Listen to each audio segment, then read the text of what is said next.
Hello and welcome for the fourth episode of Wednesdays with WV. I must once again thank you for all the support and the great comments you sent after watching the episode with Chaminda Vaas, which was episode number 3.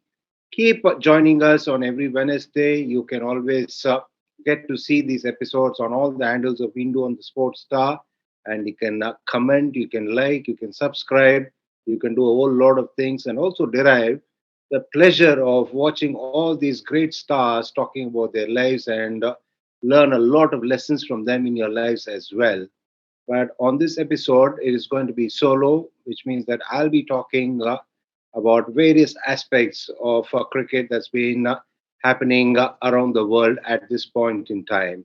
So, welcome to this episode of Wednesdays with WV. It's my pleasure to join you, and I look forward to your continued support. Yeah, in case you're wondering what it is that I'll be focusing on in this episode, it is going to be about the domestic cricket that's set to get underway very shortly. I'll be talking about the domestic cricket scene in India. This is kicking off with the Duleep Trophy in Pondicherry and various other aspects that are very critical to Indian cricket as well as the players that take part in the Indian domestic circuit alone.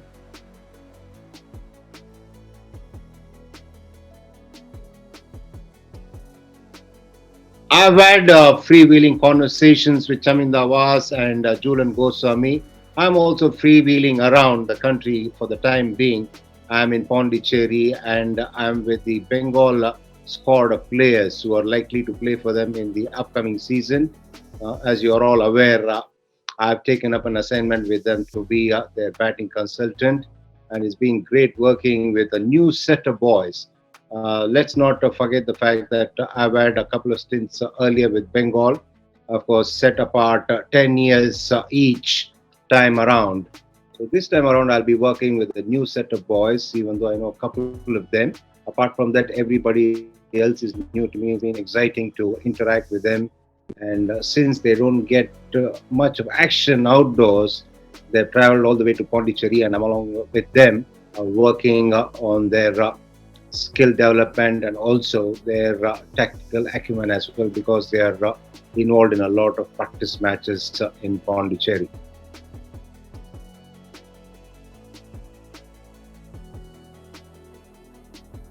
The huge thing for the players who play domestic cricket is that it's going to be a full season. It was not possible in the last couple of years because of the pandemic, really, creating a lot of havoc in the lives of people. There was a lot of talk about how players were shortchanged because they couldn't play enough cricket. But the good thing was that the BCCI did compensate the cricketers who were regulars in the domestic circuit. But as far as this upcoming season is concerned, everybody will be raring to go because it's a full season. There's a lot of international cricket to come, and they'll all be very keen to try and put up good performances and catch the eye of the selectors. As far as the Duleep Trophy is concerned, I think it's good that it's gone back to its original format, which is what we all played, that is interzonal matches. I have been part of Duleep Trophy format wherein the national selectors picked 3 sides and made them play. I was a part of that format when I was made to take charge of one of the zonal sides that was picked by the national selectors. What I found there was that there was hardly any intent or any intensity or that emotional connect. Because what would happen then was that most of the time it would coincide with some international series or players being aware of the fact that even though they have been selected by the national selectors to play in that format of Duleep Trophy, they knew the chances were not really likely to come in the near future. So there's hardly any motivation for the players. Now people can turn around and ask me, what is it that's so special and why is it you are saying that the zonal format is good? For various reasons. If you look at the opportunities uh, as far as the players are concerned, there'll be a lot more players who will get to play in the Duleep Trophy. If you're talking about 6 zones taking part, you will have obviously 90 cricketers picked, whereas if you had 3 teams picked by the national selectors, you're talking about 45 players. So along those lines, opportunities wise, a lot of players will get a chance, and they'll also get a reward for their performances in the previous year Ranji Trophy tournaments. And again, monetarily, if you're looking at a lot of boys who play only domestic cricket uh, as the main thing that they do in their lives. There are a lot of cricketers who don't get IPL contracts or who don't really get to play for the country. This is their only means of income. So for them, this means more matches as well. So in terms of even the financial angle, the players will welcome this because they'll get to play a lot more cricket, and then that will help them. We have to really understand that there are a lot of cricketers who play cricket and earn their bread. So it's a great thing for them. The more matches that they play, the more chances that they get to display their talent, and also it is also a case of them making the money that will help them on a rainy day.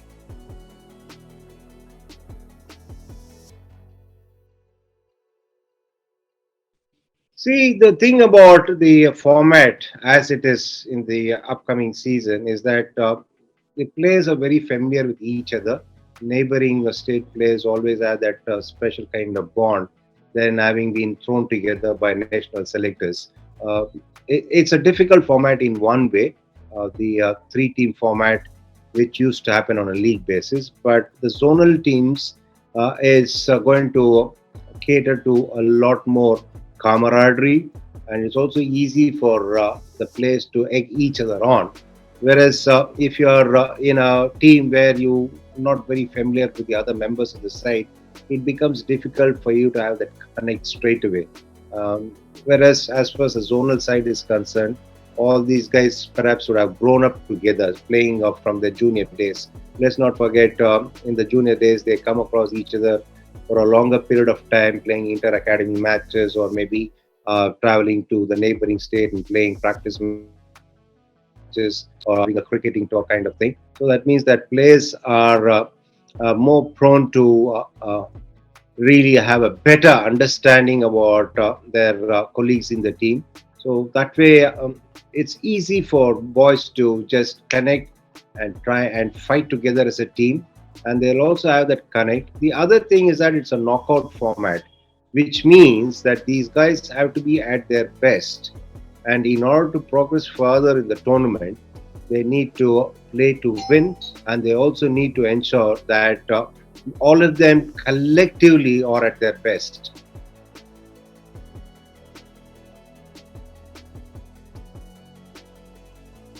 The good thing about the Duleep Trophy this year is that apart from that being a knockout format where the selectors will get to see the players play under pressure to win, uh, it's also important because it's the first tournament of the season. Domestic season is kick-starting with the Duleep Trophy, which means that the players will be really keen. Of course, it might also be a little bit difficult for them to find their rhythm straight away. But nonetheless, what is critical here is that the players will be hoping that the selectors will reward the performances in Duleep Trophy as well, because these matches can be really competitive, can be tough, and the pressure of having to play to win is always been something that is being keenly followed by the selectors in terms of how the players perform under such an environment.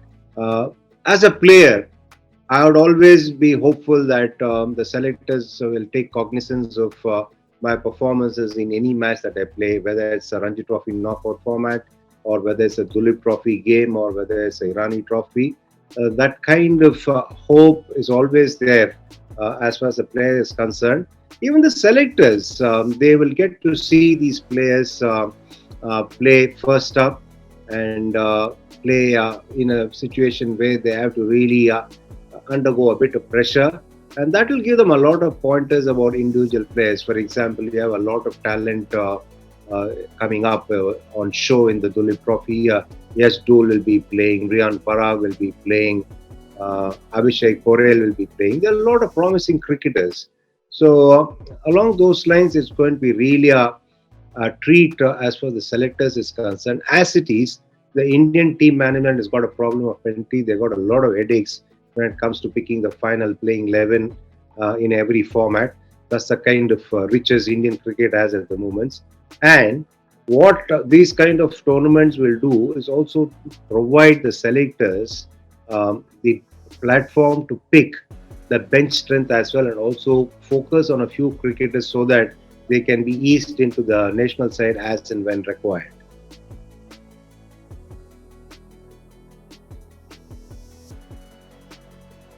Yeah, it can get tricky at a certain point in time when you have a few players who are very sure that they're not going to scale the ladder, they're not going to get into the national side.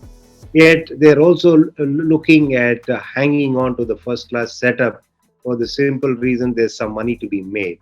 It is only along those lines a coach is going to really going to have a lot of problems because it becomes tough, and also sometimes the selectors are also reluctant to drop experienced cricketers because it becomes a populist kind of decision.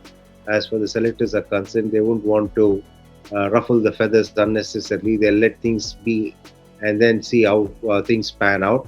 At the end of the day, it's the coach who carries the can anyway. So they got a convenient scapegoat as far as the selectors are concerned. But anyway, as a coach, you do understand the fact that all these things are something that you need to handle. It's a part of the job. It goes with the territory. So a coach has to try and convey things in a manner where there are no hard feelings. It's not personal, and it's all done for the benefit of the team, and also uh, in sync with the long-term goals of the association. This comes into play only if the association has such long-term goals as far as cricket is concerned.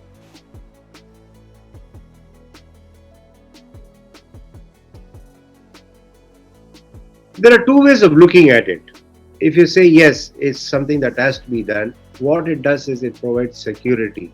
But again, any good system or any good scheme that you bring in, it needs to be done for the objective that's been set out to be brought in, if you know what I mean.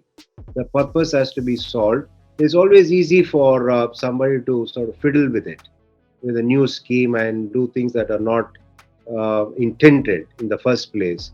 As it is, you read a lot about strange things happening in some parts of the country as far as these monetary transactions are concerned, even in first class cricket. But of course, that is something which is a bit of an aberration. I hope, I sincerely hope it's an aberration. There's nothing more than that. The other way of looking at it is that in sport, it's always about you being subjected to pressure, you overcoming the pressure, and then the winner takes it all. That's how sport always pans out. Yes, only if you make it to the top, you consistently perform is when you get everything, uh, fame, money, whatever there is to be had in terms of doing well in sport. As far as domestic cricket is concerned, I think the state cricket associations should get into the act of providing contracts for the players, primarily because they need to spend the money that they get for the development of the game. So, which means one of the ways to develop the game is to try and ensure that there is some kind of steady income that can be made for people in their youth. Because a lot of parents who might ask their children to go away from the game if they feel there's no money to be made. There's nothing that a kid can gain out of playing cricket. What happens is that if the grassroots levels, if you find a lot of people going away from the game, then you're going to get into some kind of trouble at some point in time. So, if you're going to look at it in a pessimistic manner, if you're going to look at it in terms of providing a bit of security and also uh, give that reassurance to the people who are spending the best part of their lives, which is the period of youth, playing cricket where nothing is guaranteed, playing sport, I mean, rather, why restricted to cricket alone? If you're going to provide them some kind of security or reassurance that there's something that can be done, either by way of making money to sustain yourself, if only for a brief period of time in your life, or probably do really well and uh, make loads and loads of money. I think it's something that needs to be looked into, and it's about time as well, in one sense, that the state associations provide that security for people who unfortunately don't get to make it to an IPL franchisee side or make it into the Indian side and stay there for a while and make enough money.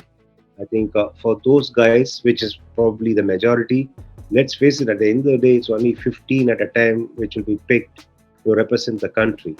And even if it comes to IPL, if you're talking about 10 teams, you're still only looking at 220. But if you multiply the number of cricketers that represent 38 states, that's a lot more, isn't it?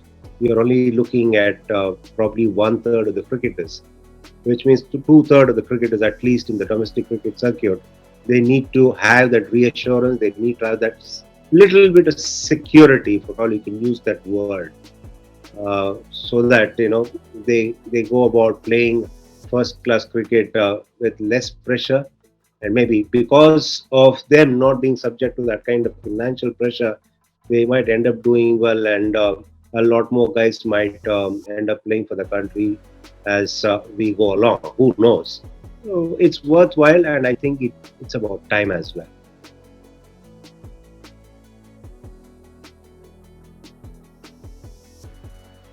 See, even though as one who spent the last 2 decades coaching different sites at different levels, uh, whether a coach is necessary or not is not the point here. What is important here is that the administrator's stance about various other things that the players needed is changed for the better, and it's become absolutely brilliant as far as players are concerned. Now, let's leave the coaching side of things for the time being.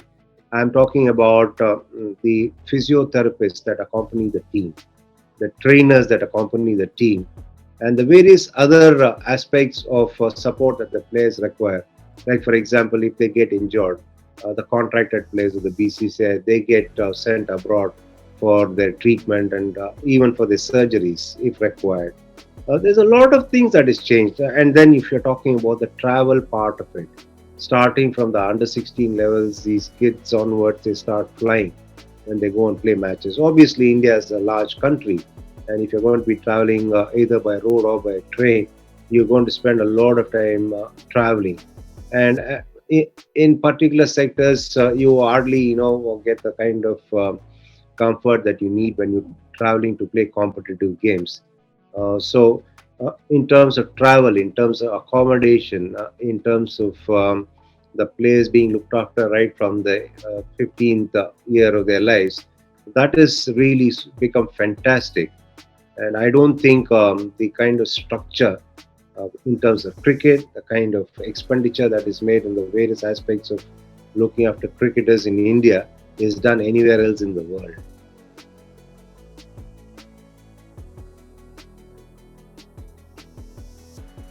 Yeah, that can be tried. See, there's no harm in trying out anything. In fact, interesting that you asked me because when the COA was in place in the BCCI, um, in a meeting, we were talking about various things, of course, informally, and I had suggested that they should try and see if this sale of membership by the associations will work.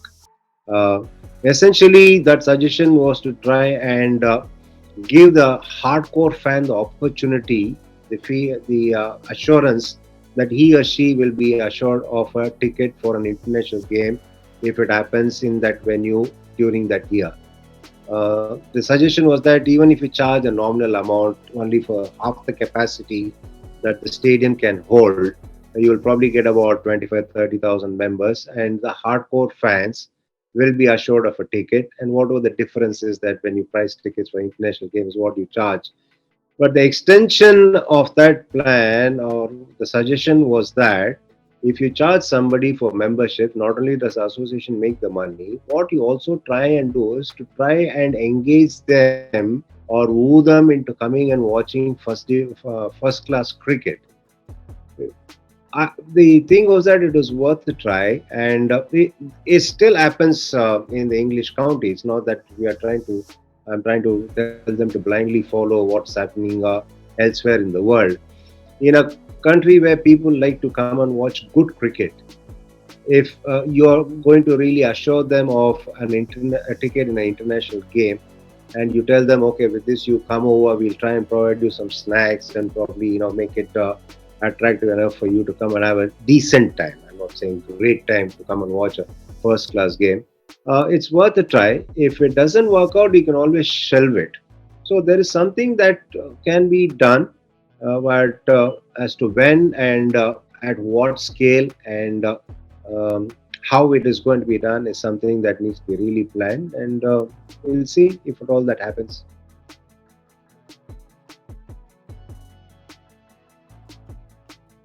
I'll always tell you to focus about having a local hero. And these are the kind of games where you'll get to see your local heroes. By that I mean who have not yet made a mark. Most of them will not have made a mark. Some of them would have made a mark for themselves by virtue of having played first class cricket in the last 4 5 years. When I say they're not made a mark, I'm talking about in international cricket. So it's important for young kids to have local heroes as a source of inspiration. So if you follow matches at this level and you discuss a little bit about it, what it does is that it gives young kids a source of inspiration. It also fuels their interest to try and find out what exactly it is that happens, and then they'll get to see cricket played by somebody at first class level who are really good cricketers, and then they can pick up a thing or two watching them. Yes, the argument would be that there's a lot of cricket that's shown on television, a lot of former captains and great accomplished cricketers talk about cricket. Easiest platform to learn. Yes, that argument is fine. There's nothing like youngsters going out and watching players live and getting a chance to interact with them, getting access to them, and then talking to them. The thrill that the youngsters get. I'm talking about young adults here. That is something that you need to try and kindle so that it becomes easier for them to be inspired, and also it becomes easier for them to gain access to the finer points of the game by interacting with them, where there's not much of security levels that you need to go through to meet a top-notch cricketer.